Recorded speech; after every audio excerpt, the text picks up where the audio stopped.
Yeah, quick video to show a blue flicker that seems to be happening when using a multi-port display adapter. Actually, the multi-port has USB-C, HDMI, Ethernet, and USB, all going to a USB-C connection plugged into a MacBook Pro Retina. So, plugging in the cable, which is plugged into a 24-inch ViewSonic touch monitor through HDMI.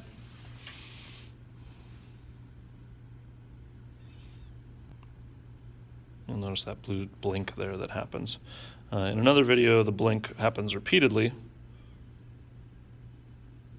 but in this case, it only seems to happen with just the first recognition or first plug-in. So to not use the multi-port adapter and instead use just the USB-C adapter here,